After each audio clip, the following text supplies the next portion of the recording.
Welcome, friends. We have the honor and delight to hear what Marti Matthews has to share with us about her life journey as our living witness. We will have begin with silence, and Marti will speak out of the silence. Thank you.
Black Elk began the sharing of his life story.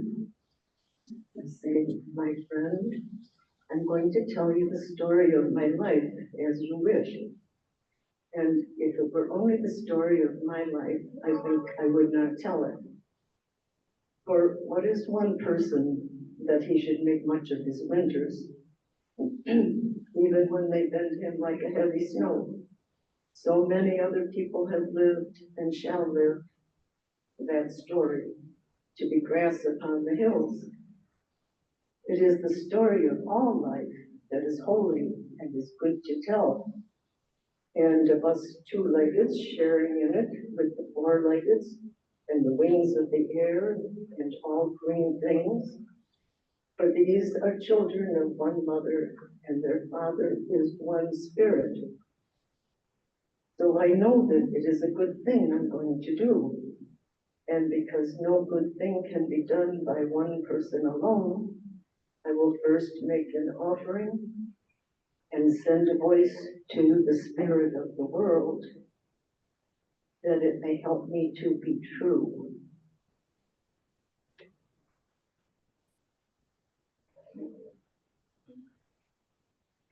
I ask the source of our lives to help me share from my experience what might nourish the spirits of those here.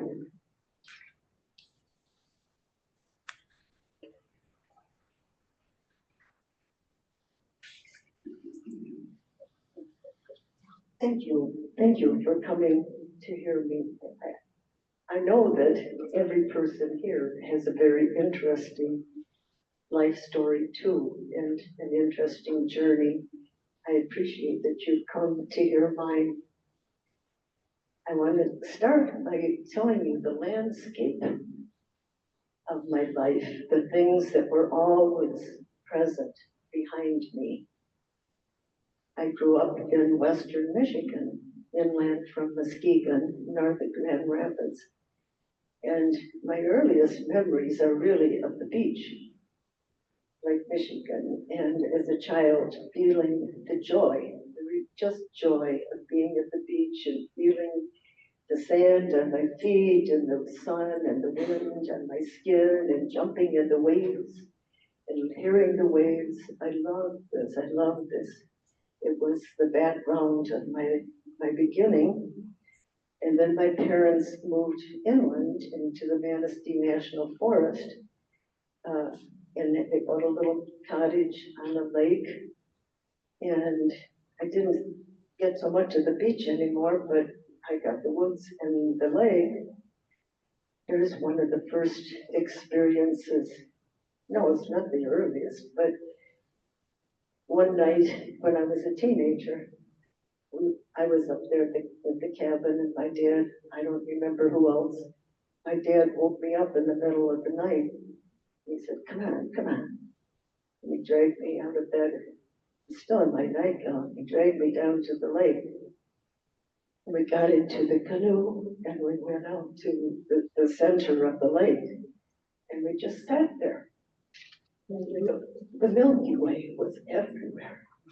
The Milky Way was so huge.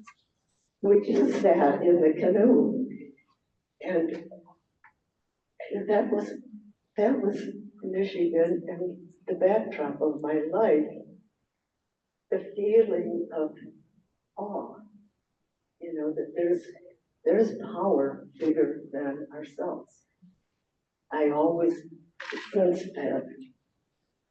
And when I was 11, my parents and my dad sent me to a camp, 5 weeks. There's girls from all over the United States, mostly rich, city girls. I was from a very little rural community. It was a Protestant camp, and I was Catholic. There was a lot of different things about this place, and it was very competitive. Everything was competition and winning or losing, and it was really hard. But every night for 5 weeks, we would go out to the dunes, and we would walk along down the beachways, and then we would walk up over a dune quietly, silently. Maybe a flute would be played, and we'd sit down at the top of the dune, and we would have a vesper service while the sun was setting. Every night for 5 weeks, I got to watch the sunset over Lake Michigan. It was just stunning. To me, again, it was that experience of there's power bigger than me, and it's benevolent. One could see it visually, one could feel it.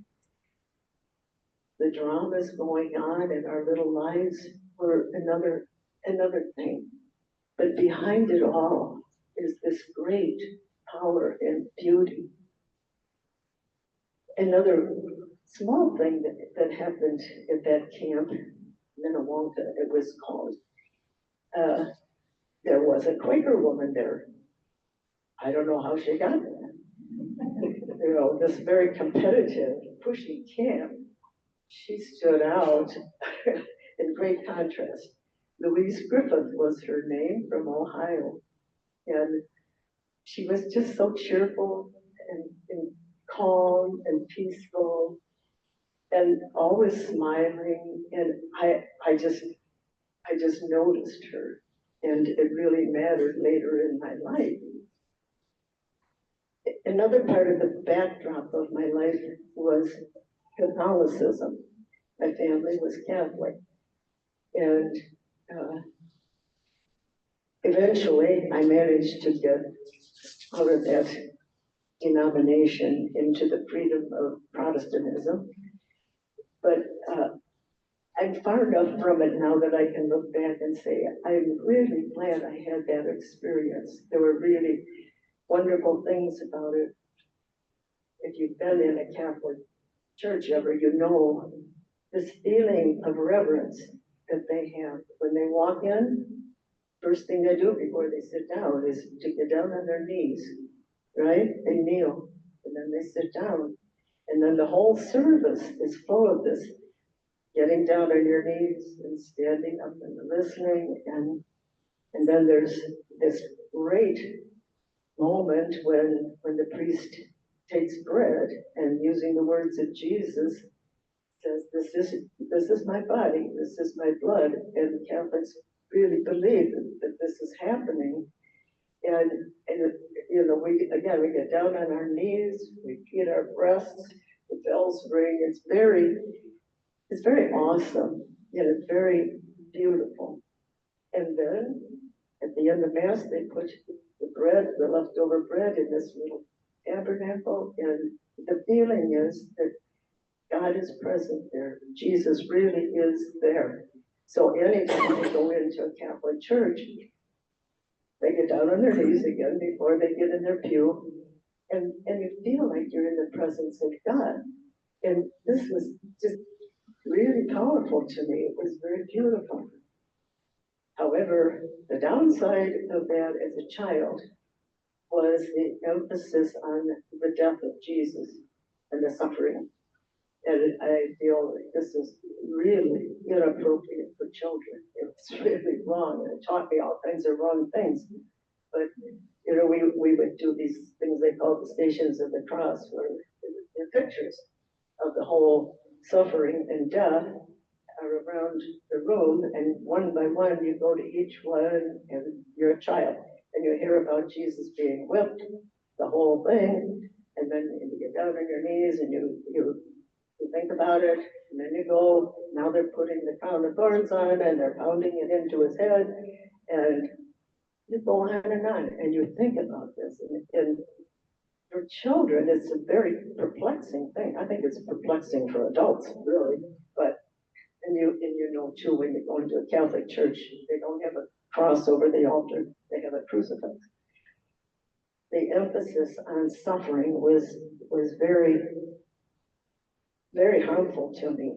Somehow, as a child, I deduced that long suffering nobly was good.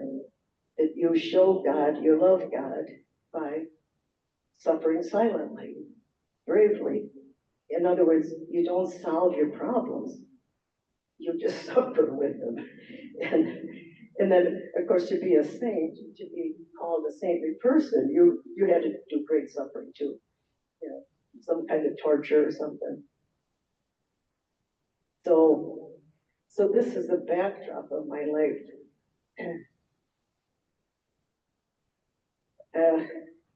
There was also my family.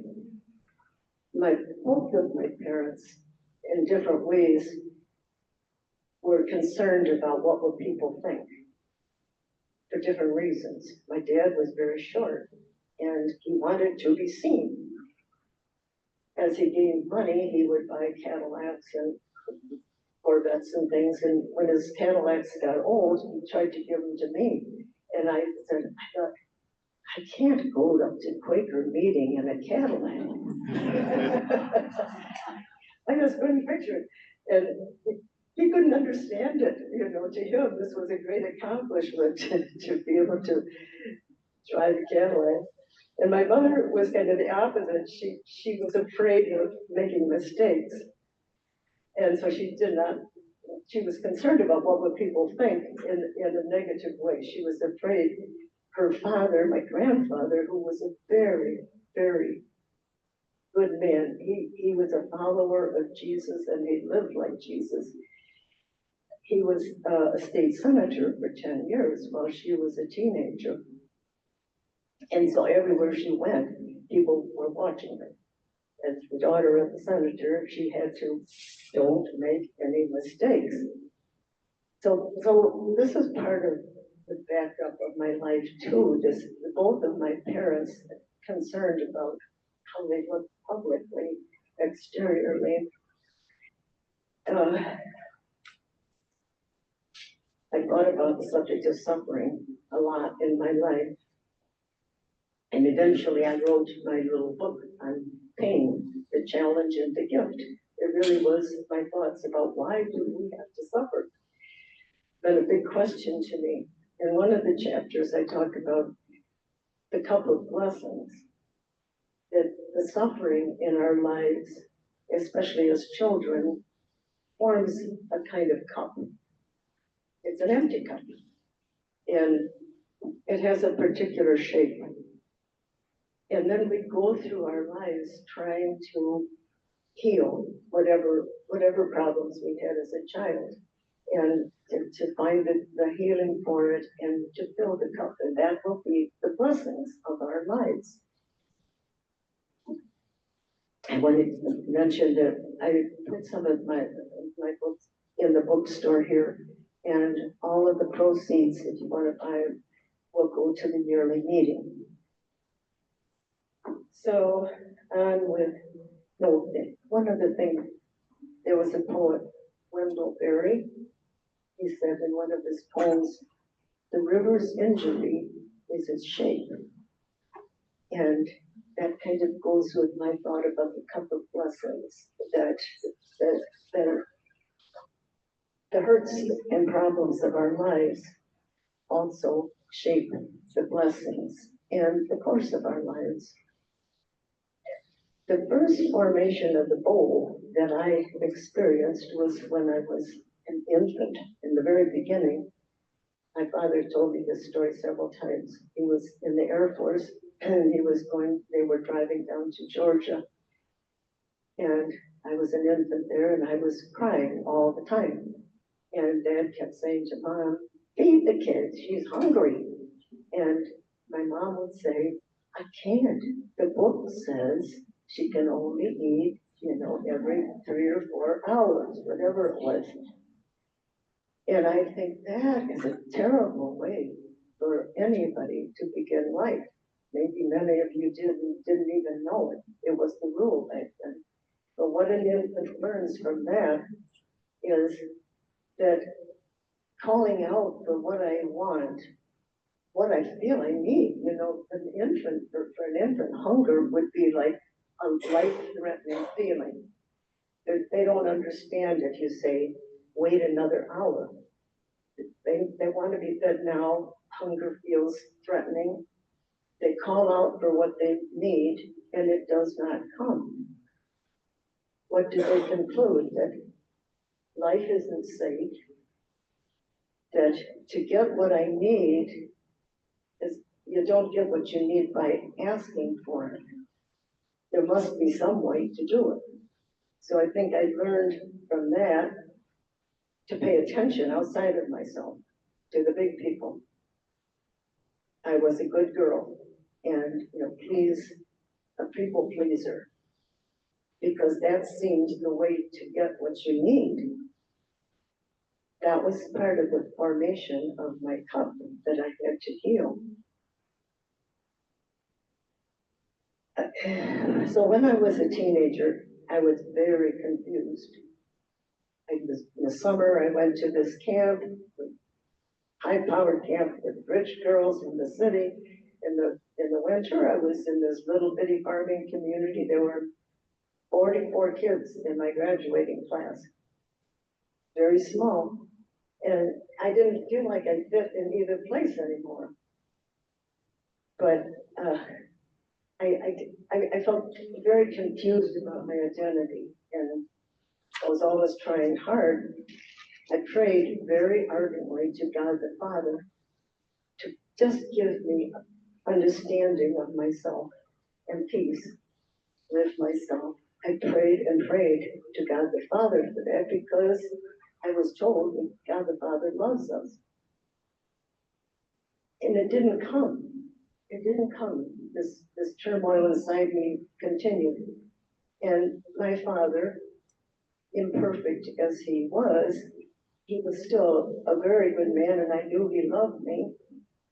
And I thought, if my father were all powerful and all knowing, and all I wanted was peace about myself and understanding, my father would have done it. If he could have, he would have done it. He would have given me that. And so I gave up on God the Father. Didn't make any sense to me. I heard about the Holy Spirit, and I was confirmed, and the Holy Spirit supposedly would give us courage and understanding and wisdom. And that was what I wanted. But where was the Holy Spirit? We would make reference to the Holy Spirit sometimes, but not much. The Holy Spirit was kind of ignored in Catholicism, in the Roman Catholicism. So when I was 16, one day I was washing dishes and I was holding myself up by my arms. And I said to my mom finally, I said, you know, something must be wrong. I can't stand on my feet. So she took me to an orthopedic doctor and he said my lower, the very bottom of my back was very curved. It was like a sway. It was forward and it was almost falling off my pelvis. So he did a surgery and grafted it to my pelvis. When that winter was done, being in a cast all winter and everything cast all winter, I thought my back would be straight, but it wasn't. It was still just as crooked. It was just wasn't going to fall off my pelvis. I didn't really understand how severe it was, but all this time I'd been at these high-powered summer camp activities, trying to do what everybody else was doing, and a lot of the times it was like torture, standing around the flagpole for half an hour, doing whatever. I didn't know what other people's bodies feel like, you know, so I didn't know if I was normal or not normal. All I knew was that it really was hard for me. So I've been trying to do normal things with a non-normal body. Also, my feet were completely flat. And every summer I went to a doctor before I went to camp, and they never saw even that my feet were flat or that my back was growing curved, with a curve. I don't know what to say about that, but as life went on, I tried always to do normal things and live a normal life as much as I could. Every time I go to a doctor and show them my x-rays, they'd always say, I don't know how you're still walking. When I eventually lived in Chicago, I found out who was the biggest mucky muck of all the orthopedic doctors, and I went to him. And he was terribly rude. I waited for 2 hours in the waiting room. Finally, when he came into the room where I was, he just walked over to the x-rays with his nurse, never acknowledged me at all. And she said, how would you rate this curvature? And he said, 7. And she said, on a scale of 1 to 4? And he said, yes. And he never looked at me. He never said, gee, that must be hard. You know, and he acted like I didn't understand what he just said. I understood. It's a 7 on a scale of 1 to 4, and I'm trying to live a normal life. But, you know, I still have this hangover about suffering is good. So the next thing there was one thing in my heart that I really, really wanted there in my teen years. It really called to me.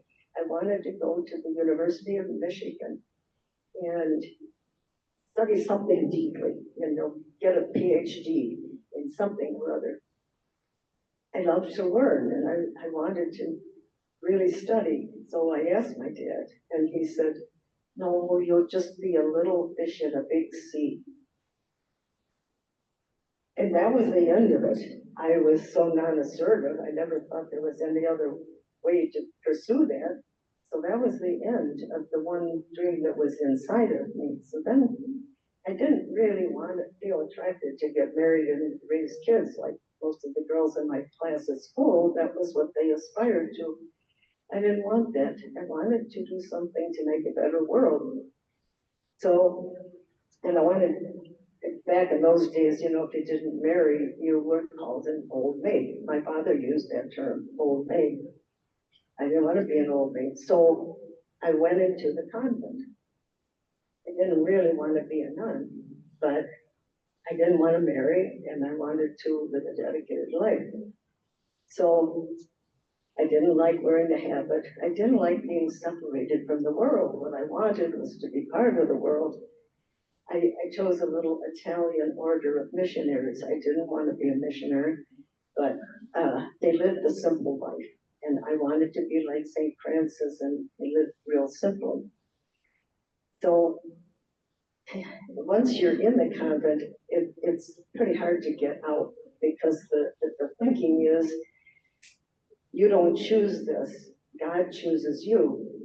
So you've come here because you think that God is calling you. If God doesn't want you here, you will get sick, or your parents die and they have to go home and take care of your siblings. A sign, God will give a sign. So I kept watching to see if I'd get sick, but I didn't.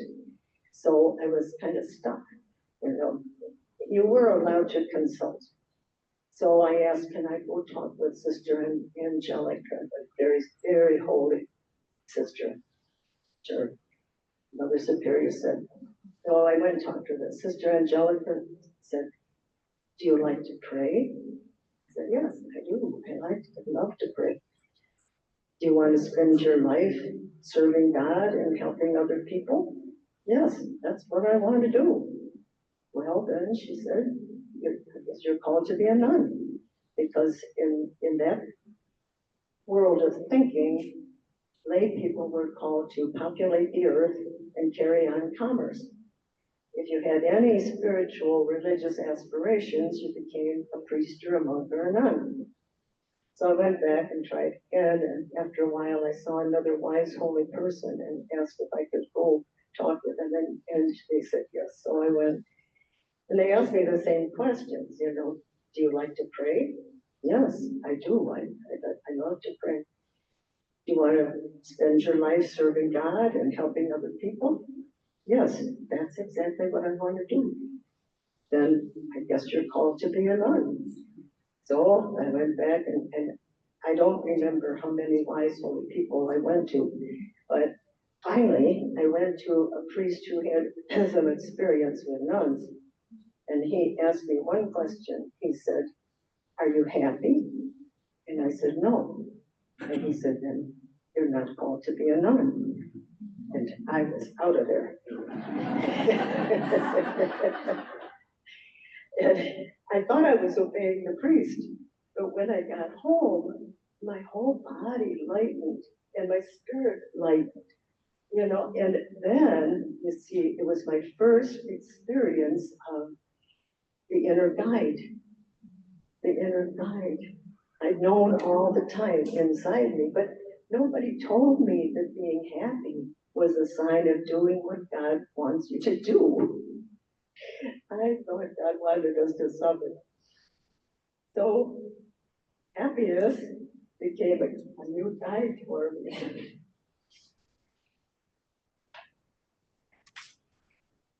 After I left the convent, my father had a kind of noose on around my neck. You know, he said I could go like 200 miles away. That was no farther than that. So I went to Chicago. He didn't have a noose around my neck. He had a, what do you say, some kind of a rein on me.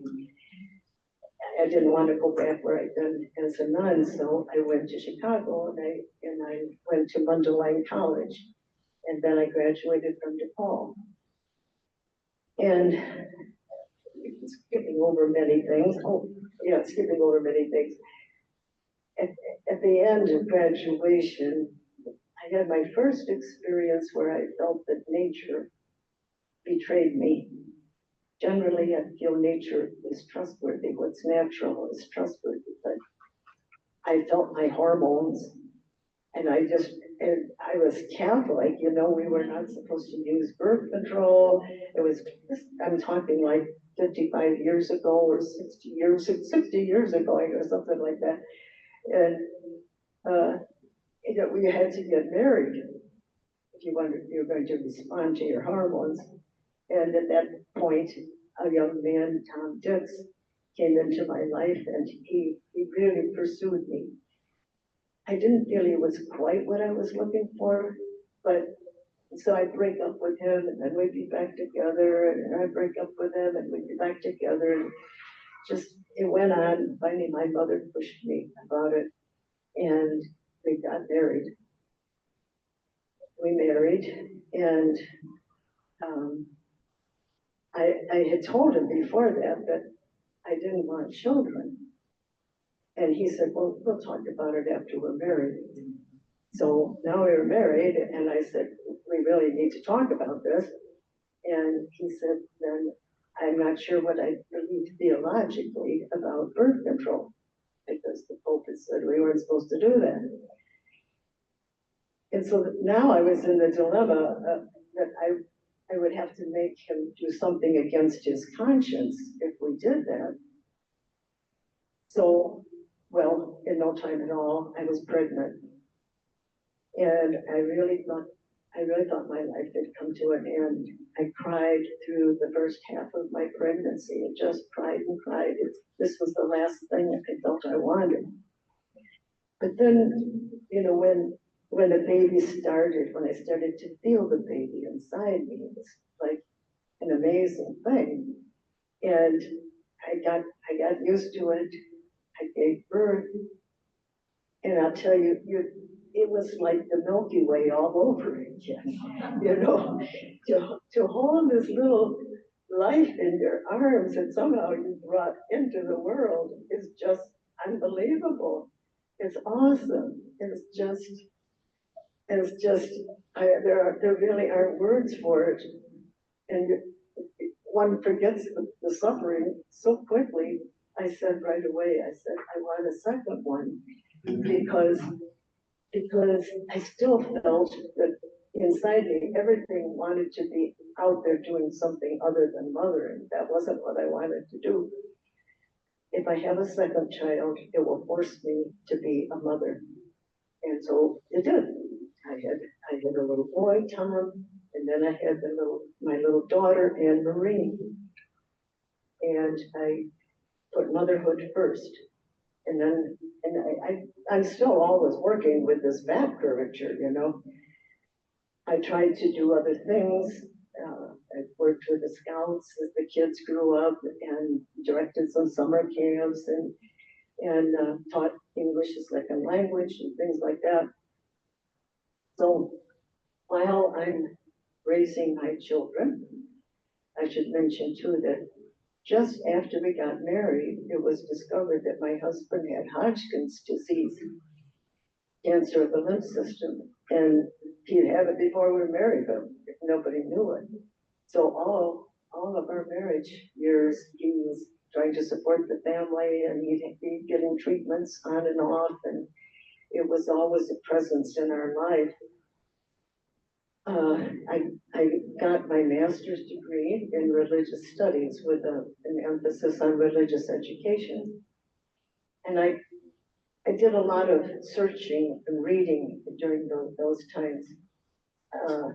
In my master's program, there was one course called Myth, Sign, Symbol, and Sacrament, taught by a priest. And this was very revolutionary to me. He was a follower of Carl Jung, and he said, fairy tales have meaning. This was all about symbolism. Fairy tales have meanings, and dreams have meanings. Dreams are a source of guidance. Dreams come to us to help us, and they're a source of wisdom and understanding. I was thrilled. And then when we looked at fairy tales, I saw myself in the story of Rumpelstiltskin. I really had a moment of enlightenment. Do you remember that story? The miller bragged that his daughter could spin straw into gold. She didn't say a thing. She tried. She tried to do it, and the king heard about it, and he really wanted to see this, and her life was on the line. And out of somewhere, out of nowhere, appeared something that enabled her to get through these challenges.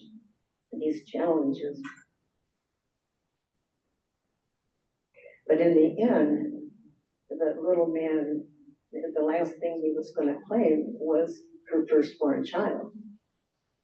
And she would have to do that unless she could learn his name, which somehow she managed to do, and it took away his power. So the meaning of the story in Jungian thinking was that she formed a complex of some kind that enabled her to do impossible things. But this was going to be passed on to her firstborn unless she could see it and name it for what it was. So I saw myself there, the firstborn of 4 daughters. That my dad was always pushing me. He wanted to be seen, and we were supposed to be part of that. We were supposed to do great things. Everything in my life seemed to be pushing me, except my mother and culture, which said, girls don't get out there. You know, an opposite force in my life. Girls don't stand out and be leaders.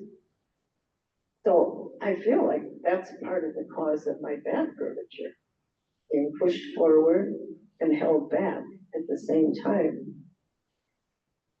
So I saw myself in Rumpelstiltskin. I read a book.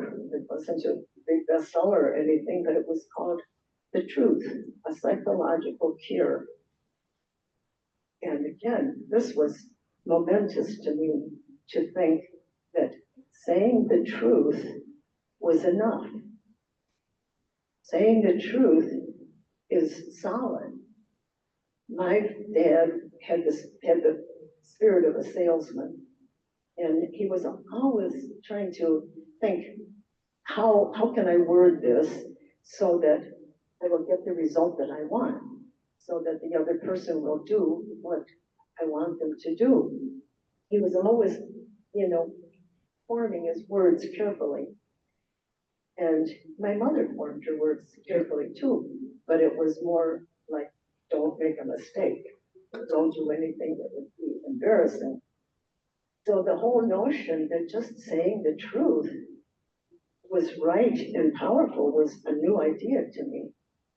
When I was in 3rd grade, we were playing at recess tag. Someone was chasing me, and I ran from the playground into the school, and I ran into the bathroom to get away from being tagged. Then I saw that I was in the boys' bathroom, and I quickly turned around and went out. But one of the girls in my class saw me, and she said, "Oh, you were in the boys' bathroom." And I said, first thing off the top of my head, I said, "Oh, everybody does it." And of course, she went and told the teacher, and the teacher called in one of my parents, and they were not mean to me or anything. They just wanted to emphasize that I wasn't supposed to do this. But neither my parents nor my teacher said to me, all you had to do was say, it was a mistake. Right? It was a mistake. I went into the boys' bathroom by mistake. And it was just very freeing to my body, again, to think about this, that saying the truth about things is simple and straightforward. If I have a problem with the bank, I don't have to think of how to word this so it comes out right. No, all I have to do is say straightforwardly what the situation is. And it just made my body relax so much. It was a very new thing for me. There was a book about a little boy named Jordy that was kind of popular at that time, a psychology book. And the story, Jordy was sitting at his classroom table coloring in his coloring book, and all of a sudden he went hysterical. He just was screaming and falling apart. And his caregiver came over and said, Jordy, what's the matter? And he said, I colored outside the lines. He'd gone hysterical because he colored outside the lines. And she assured him, it's okay. You can color outside the lines and nothing bad is going to happen. I Xeroxed those 2 pages and I cut out every line and I made a collage about it because it just spoke to me. This, I would say, telepathic fear that came from my mother about doing things wrong. It was part of the bowl that was forming my life and that I had to learn gradually over time that mistakes are fine. That's the way we learn anything. it's fine to make mistakes. The world doesn't come to an end because you've made a mistake.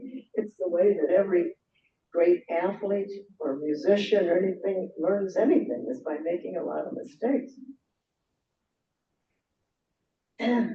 I was taking mini classes from an organization called Common Ground. They would have like 6 Wednesdays on some topic like Buddhism or whatever. So they were offering a discussion on Carlos Castaneda's book, and which was about shamanism, and I knew that book and I really, really liked it. And then there was a second book, a self-material that I'd never heard of. So I took that discussion thing, and I loved Castaneda. Then we went on to the self-material, and self turned my life upside down, completely upside down. Self calls itself an energy essence personality, and he speaks through a woman who goes into a trance, Jane Roberts. He dictated like 30 books. She wrote 20 of her own. But he says some very new things. Seth says that we are basically, what we really are is eternal consciousnesses. We are eternal consciousnesses. And now and then, we take on bodies, like putting on a costume, because we want to learn something. And he says we choose our situations. We choose our sex, the time period we're born in. We choose our race, our nationalities, where we're born. We choose our parents. We choose our bodies, all of these things. And then as we go through life, we attract the things that will help us learn what we came here to learn. And I thought, when I first heard this, I thought, you mean I chose to be a housewife raising kids and have a back curvature? And I was just about to say, no way, but many times in life when I ask a big question of the universe, the answer comes to me before I've even finished the question. And immediately I knew why I had chosen this life. Because I wanted to gain wisdom. Wisdom. And you see, if I had gone on to get a PhD, I would have gone deep into some itty bitty topic, right? That's what a PhD is. Some little topic. But as a housewife, I could read these books, and then I go do the dishes and the laundry, and I think about what I've learned. I can digest it, and I can choose what I want to read. And I was gaining wisdom, and it was wonderful. It gave me a completely different outlook on my life. So he also said that he talked about dreams a lot, and that we meet our other lives in dreams. And then I began to dream in French sometimes, and I didn't even know French. I knew Spanish, so I knew I was dreaming in French, but I didn't know what it was. And I could tell a lot of very interesting stories about that, but I won't. So I took a job directing religious education program for a Catholic church. I had 1,000 children, preschool through high school. They had no program. I designed the program for them. I recruited the teachers. I trained the teachers. I supervised the program. I did a phenomenal, because I'd seen that Protestants do this. I know you don't have to have a parochial school, but I did this for 3 years, and it was exhausting. And the treatment of women in the church, I'm not ordained. The priest who's completely incompetent, everybody bows to him, and the woman who's competent gets no, ordination or anything. My teachers love me, but I was tired of the masculine language of everything. And strangely, the Mass had been moved from Latin to English, which I'd been waiting for all this time because I had learned at camp how to pray in English and sing hymns in English. So I was waiting for it. But when it came, it was too busy. It was busy, busy, busy. You know, they start out, they they ask you to think about your sins for the week, and they give you 7 seconds to do it. Yes, right. And then it goes on to the epistle, and you hear the epistle, and there's no time to think about the epistle because then comes the gospel, and then there's no time to think about the gospel because then there's the homily, and it just goes on like that. And I was used to the quietness of the Latin Mass. I couldn't, it lost its depth to me. So I felt finished as a Catholic, but I didn't know where to turn. But I remembered, oh, I forgot to mention that when I was working on my master's, that same priest had led us in Quaker worship once. He said, anybody who wants to experience Quaker worship, we sat down in a circle, and he said something which I've never heard of since then. He put a Bible there, and he said, so Quakers might feel moved to go open the Bible to any page and read what's there. I've never heard that since then, but anyways, I got to experience an hour of silent worship, and now I knew more about Quakers. So now that I was at the bottom with the church, that was all I could think of. I could remember Louise Griffith and Quaker worship, and I looked them up in the phone book, and I went to my first meeting, and my body told me, you know, my body just relaxed. This is where I belong. My body's always been a guide, a spiritual guide for me. So, so now I began going to Quaker meeting, and my children would go back and forth. They were like in middle school. They'd go with both of us to church. After 20 years of marriage with Tom, my first Tom, all the men in my life have been named Tom. So my husband, Tom, in 1987, who had Hodgkin's disease on and off all this time, he finally died one night, lying beside me. And the last words he said before we went to sleep, he said, the most wonderful thing in the world is to lie here in your arms. And then 2 hours later, I heard his breath go out. And I jumped up, and he wasn't breathing. And that was the end of that. Our Quaker meeting was wonderful. It was a great feeling of being loved. That Evanston meeting was so good to us.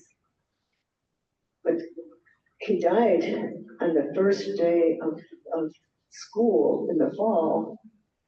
My son Tom was starting his senior year, and my daughter, Anne Marie, was starting her freshman year of high school. And their father had died now. And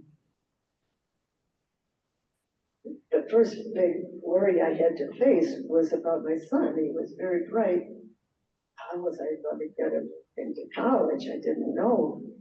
And in Evanston meeting, there was a man, Dave Mercer, who was a trustee here at Earl. And he said to me, he said, if you were members of the Society of Friends, Erwin would give him a full scholarship. And I hadn't thought about membership. I had been 3 years attending.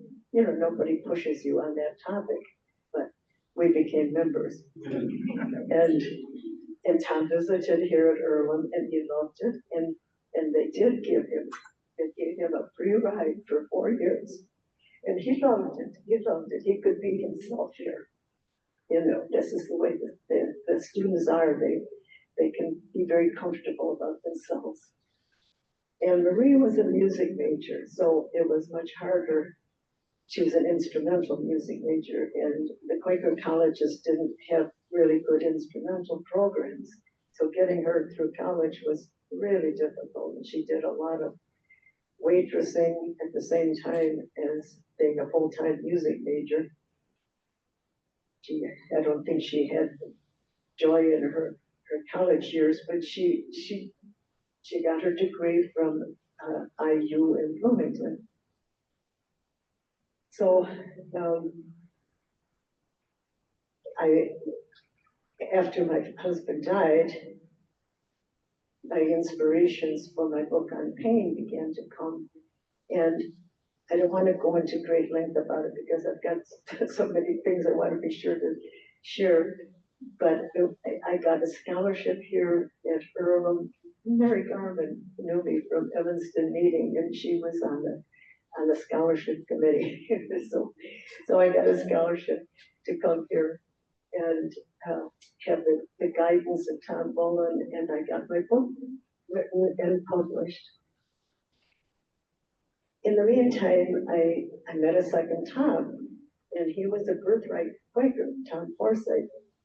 And he was a professor at Roosevelt University. He was a poet. We had a lot in common. So we began to date, and eventually we married. We did a lot of Quaker stuff together, and we went to Friends World Committee for Consultation, FWCC, at Ghost Ranch to represent Illinois Yearly Meeting. Tom had emphysema. And when we got to New Mexico, the mountains they increase at a slant. So you don't realize you're going so high. When we got to Ghost Ranch, he had a stroke. He had a major brainstem stroke, and he was completely paralyzed. He couldn't move and he couldn't speak. And they took us to Santa Fe, to the hospital there. And the hospital asked our religion in the admitting office, and I said we were Quaker. And the next thing I knew, someone from Santa Fe meeting came. And then two women from that meeting were going up to Ghost Ranch for FWCC, so they handed me the keys to their house. They didn't know me from Adam. They just gave me the keys to their house and said, stay there. And then every morning at 8 o'clock, somebody picked me up, brought me to the hospital. And that friend would sit in the waiting room all morning, and they would bring me coffee. They would do my laundry. They would come and pray with me if I wanted. Whatever I needed, they just sat there and waited in the waiting room for me. And at noon, another friend would come and do the same thing. They would wait all afternoon to do anything I needed to be there for me. And in the evening, another third person would come. I was just floored.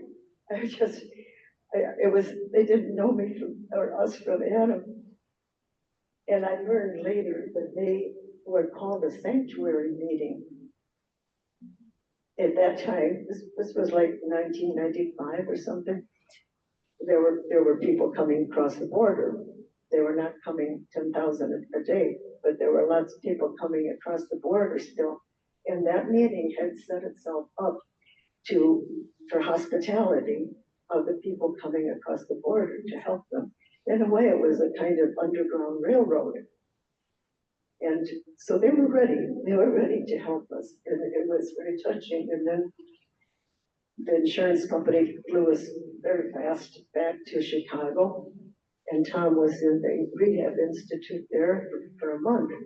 And every day I would go drive downtown to the rehab institute because Tom couldn't speak or move, but his brain was all right. He could say yes or no with his eyes, and I would hold up an alphabet, and he could spell things out. So he couldn't call a nurse if they needed one. So I would go there every morning, every day, and then at 5 o'clock I would come home in the Chicago traffic. And when I'd get home on my porch, there would be a box with dinner. And the meeting had made this every single day for that month. Every day a different meal, an entree and a salad and fruit and a muffin and a dessert.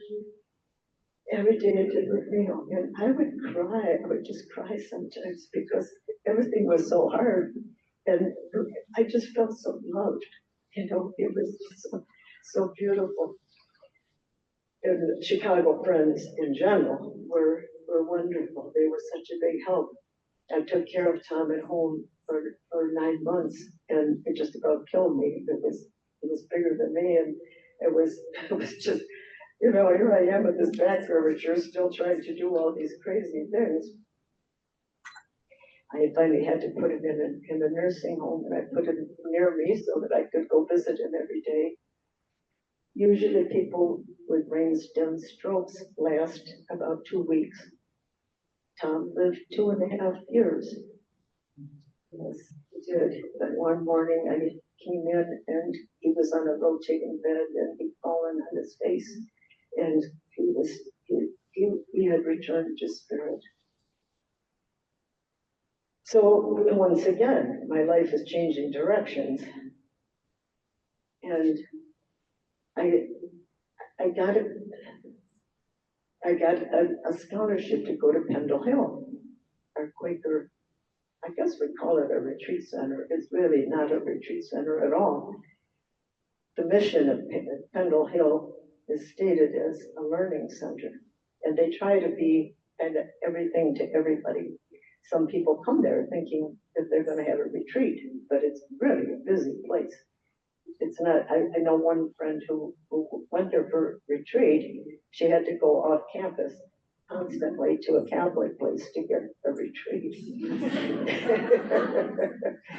And then some people come there because they want to learn how to be Quakers. They want to learn more about Quakers. And again, it's not, in my opinion, it is not a good place to learn how to be a Quaker. The book learning part is great. The courses they offered were like graduate courses, very deep in about Quaker history, and that was good. But the Quaker practice wasn't done. Every morning we'd have a half an hour of what we called worship, 7 days a week. And I noticed this, and I thought, we never get a full hour of worship? Because, you know, the first half an hour, our bodies settle down, right? We get our bodies quiet, we get our spirits empty. And then the best sharing, inspirational, comes in the second half an hour after we're settled down. So I began to ask around, and the people who lived there on campus said, well, you're not the first person to ask this question. They have a reason why we can never have a full hour. So I went to the directress, and she explained how on Sunday we can't have a full hour because of this, on Monday because of that, on Tuesday. So I went back and I thought, I can't see myself doing 9 months with never having a full hour of worship. I can't see it, and I don't think it's right. So I did something that I thought was Quaker of me. Not everybody did, but I made a sign, and it said, please give us 1 full hour of worship a week. And I went and I sat out in front of the dining hall with it. I thought it was Quaker. I didn't know this, but the Board of Trustees was meeting that weekend in Pendle Hill. So I caused quite a fuss, but we got it. We did get a full hour on Sunday morning, yes. And then I went on, and I thought, but what about meeting for worship with concern for business? How can they claim to be teaching about how to be a Quaker, and there was no meeting for worship with concern for business ever? And it wasn't even mentioned in the prayer class. There was a class on prayer, which they learned about the Jesus prayer and the rosary and all kinds of things, but not Quaker worship and not meeting for worship. And I personally, in my studies of the religions of the world, I have never found another religion that had such a high standard as we do, that believes that God will bring us together if we all join under the Spirit to do our business together, and we're sincere and humble and listen to each other. The Spirit will bring us together. We are the only major religion, we're the only religion that does this and practices it, except some of the Native Americans. And some of the Native Americans did their business in the spirit of worship. Anyways, it's our greatest form of worship, really. And so I asked about this. And the faculty there, they were not experiencing this. They didn't belong to any monthly meetings, so they were not experiencing normal Quaker practice. I pushed and pushed, and they said, well, we can't do a meeting for business because the people keep coming and changing. The people come and go there.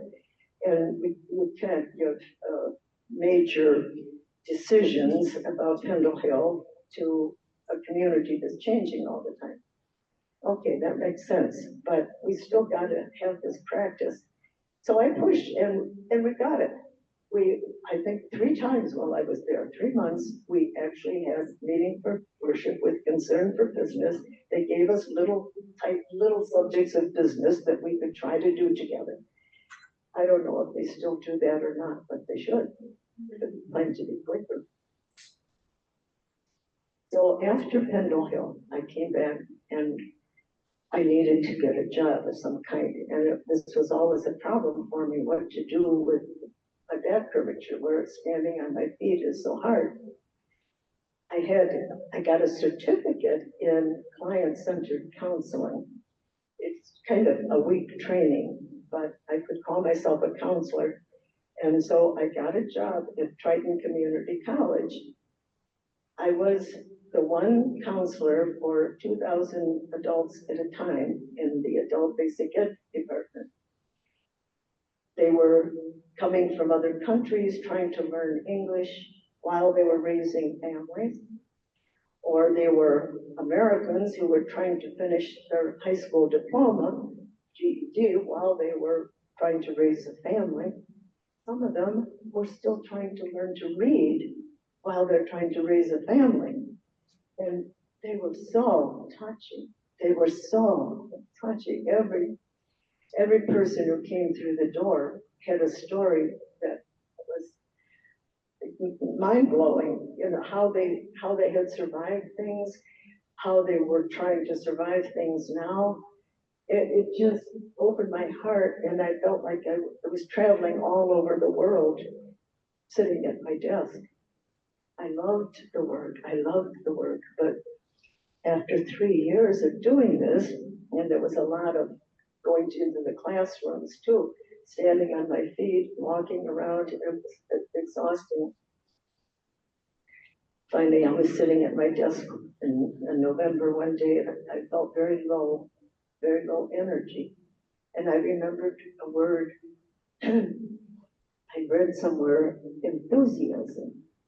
It's a Greek word. Enthusiasm means the breath of a God inside you. The breath of a God inside you. And I thought, oh, that's beautiful. It's similar to happiness, right? But enthusiasm has some energy in it too. When the God inside us calls us to do something, we have the energy to do it.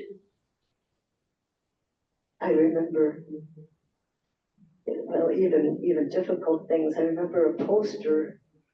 Someone asked Joan of Arc, Joan of Arc, who as a young girl led the army of France to fight for the return of the proper leader for their country, and then she was burned at the stake.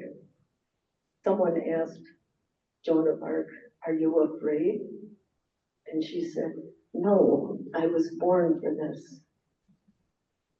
And I feel that's really significant. We can do very difficult things, if we're doing the thing that God calls us to do, we have the energy and the strength to do it. But sitting there at my desk, I felt like it was all gone. There wasn't any enthusiasm and energy left. So I resigned my work there. The next major thing that happened, my son had gotten married, my son Tom, and my daughter had gotten married, and Marie, they both had children. No, Tom didn't have his own children. He married a woman with 2 children. He struggled with his marriage all the time for 9 years. It just was very difficult. And then his health started to get bad, and the doctors couldn't figure it out.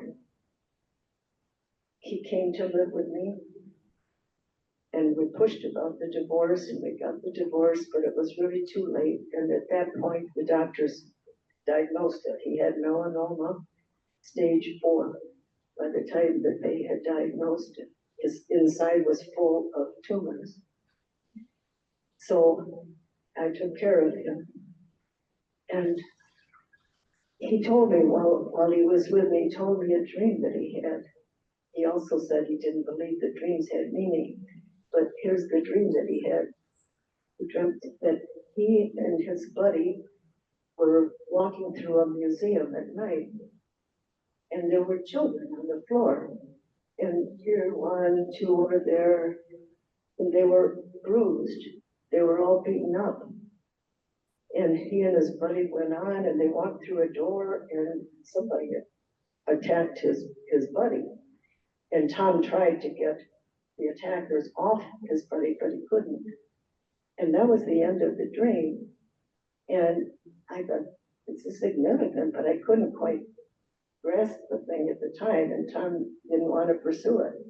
But after that, I could see his buddy was his body, and the museum was history. It was his past. He was walking through his past, and as a child, he had been bullied many times. And he didn't tell me till before he died that he had learned from that boys don't cry. He'd been bullied, but he never cried, and I don't know if he cried over the death of his father. I don't know if he felt he could. And the same with Anne Marie. She was so busy taking care of her children and all that. I don't know if they had the support to cry when they needed to. But anyways, it was too late with Tom, and he also returned to spirit at the age of 40.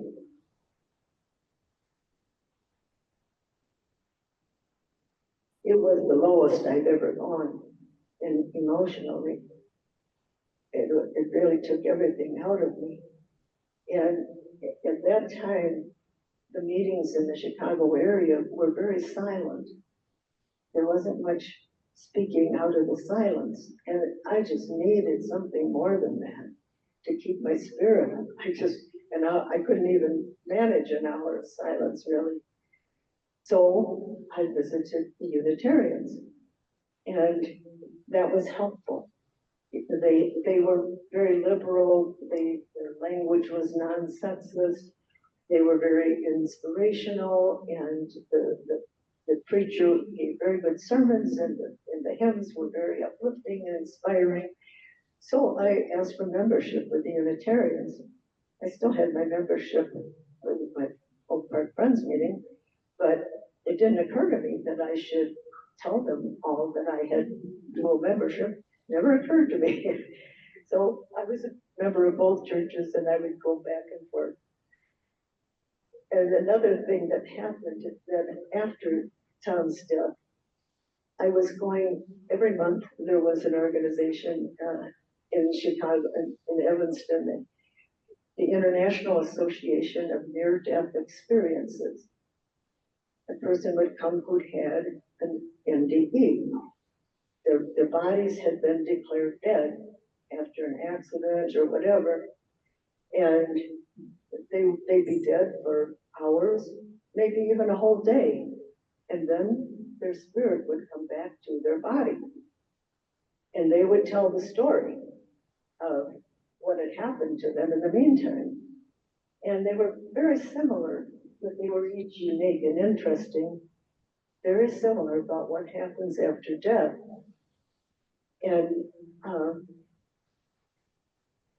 this organization would have these speakers, and then sometimes they'd have speakers that were related, like people who worked in hospice might talk, or mediums who spoke for the dead might talk, a variety of things. So one day, a medium spoke, Janet Nohavik from New Jersey, and she told the story of her life and how she had discovered this gift to speak for the dead.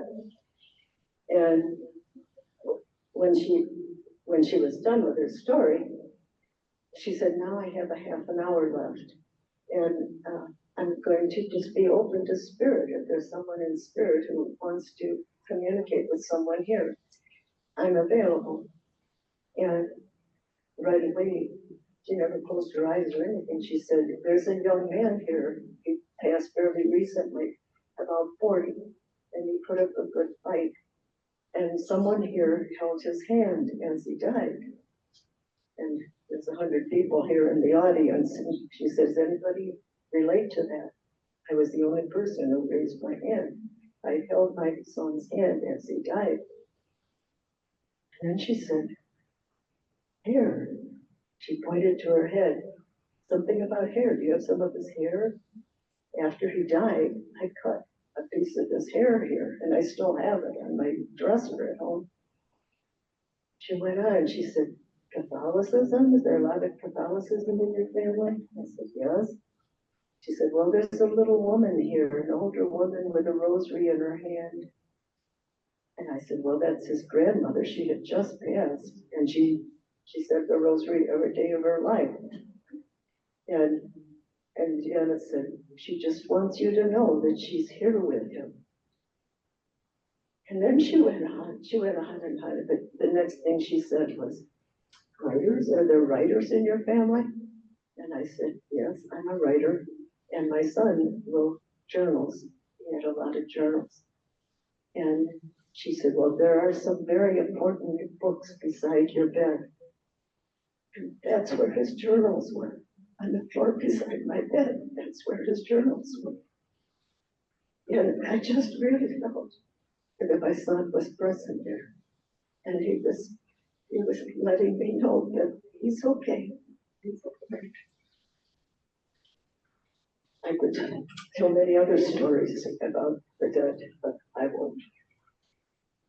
Moving along.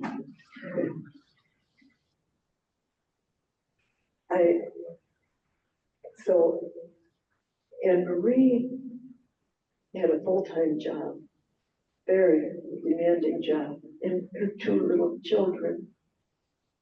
And she'd lost her father and her only sibling now. And so I felt that I should go and be close to her and give her support. So I moved to Indianapolis.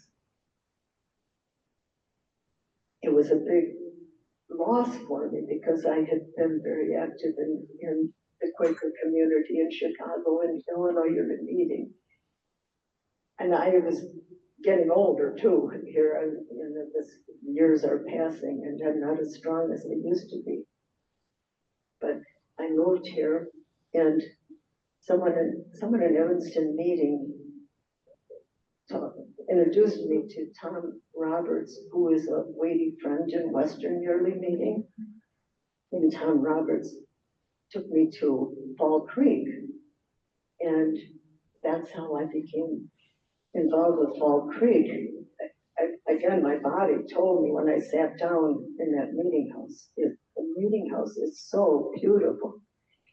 Diane has kept it so well. And I just feel the presence of the ancestors in that meeting house. And then Diane was so loving to me too and welcoming. So I transferred my membership to Fall Creek. It was a long drive from where I was living, and it's an hour's drive just to get to the meeting house. And it happened where I live near Butler. There's and Unitarian church there too. So I transferred that membership too. And again, I'm doing membership in two communities, which is kind of time taking and energy taking. But times have gone past here, and a month ago, just a month ago, I was sitting in my living room looking out. I have nice big windows, my bird feeder, big trees. I'm talking on the phone to a Quaker friend in Chicago, and a fox came trotting by right up to my window under the bird feeder and right around the corner. And I was so shocked I stood up, because I've actually written a couple of times that God is a fox to me, because my life has zigged and zagged and zigged and zagged, and I feel like I'm trying to follow a fox. The fox visited me just recently. I don't know what it means. I don't know. But I'm 79, and I know that I'm, on some kind of a finish line.